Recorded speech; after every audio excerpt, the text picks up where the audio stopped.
And I've been saying it for days. This is a homicide. This dirtbag is out there. I don't know how he got out of the house with the FBI and local cops watching him day and night. And, you know, this semantic BS about person of interest. In the old days, we used to call it the suspect. Now, there's only one suspect. There were no other persons of interest, no other suspects. How did he get out? How did the FBI and the local cops let the main suspect get away? All I had to do is put a deputy sheriff in the front street, a deputy sheriff in the back street. They wouldn't have had to search a swamp. And what the family is doing to Gabby's family, what Brian's family, the dirty laundries, and believe me, they are dirty, when they haven't cooperated. This girl used to live in their house. She was engaged to their son. Their son meandered back from a 4-month trip and parked a Winnebago, her Winnebago, not his, her van, not Winnebago, her van in the driveway for 10 days. So he had 10 days to scrub that. I don't know what the hell the FBI waited so long to get in there,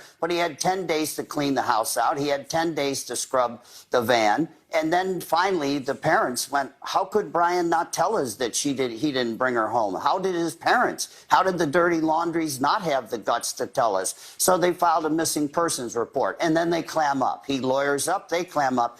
And think of the gall of this. Last Friday, their famous Johnny Cochran-style lawyer, Bertolino, calls the police and says, oh, the Landrys want to help you out now.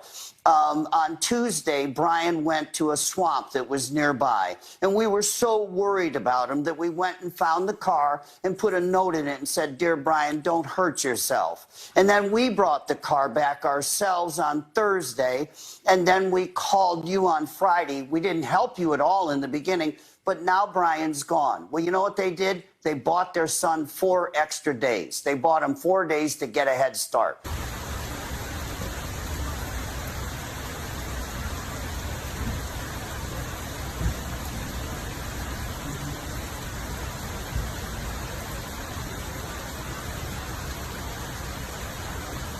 This was wild, Ashley. You know, we had a feeling late last night that this was going to happen because suddenly police came in, shut down the roads, put police tape around everything, and we knew something was about to happen. We thought it might happen overnight. It didn't happen. It happened after 9 o'clock this morning. Suddenly, a van and FBI cars roll up. 24 FBI agents get out of the van and the cars. They went into the house. They were allowed in. The parents opened the door and let them in, and they took out a lot of stuff. We don't know what it was, but there was a lot of it. Boxes and boxes and boxes of evidence. It was pouring rain as all of this went on. We were right in position right here. Let me show you. We had this view. They basically backed the van right up here to the garage so that all the stuff wouldn't get wet, and then they unloaded all of these boxes of evidence. 5 or 6 hours after they got here, they were gone. When they went inside the home, we know they searched the camper right here. They searched inside the house. They were in the back in a shed, really not leaving any stone unturned, but still right now, no sign of Gabby's fiance, Brian Laundrie.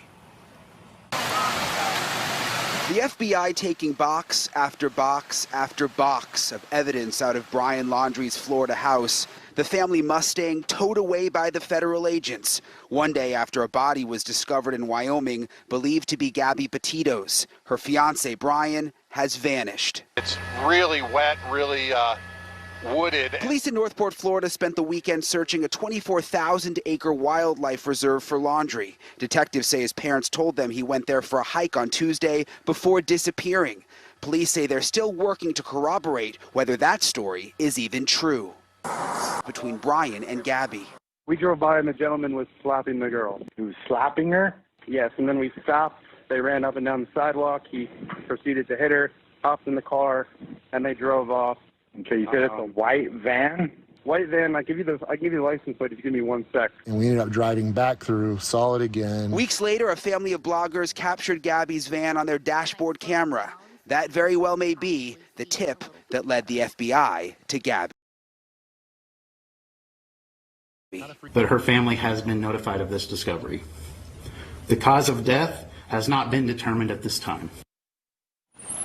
We got some search warrant paperwork today we went through. Saw something really interesting. The last text from Gabby's cell phone to her mom was back on August 27th. Her mom thought it was very, very suspicious because Gabby referred to her grandpa as Stan, which is his first name. And Gabby's mom says she would never call her grandpa Stan. She would have referred to him as Grandpa, which leads her to believe that may have not been Gabby texting from her phone. I'm saddling up to catch this dirtbag.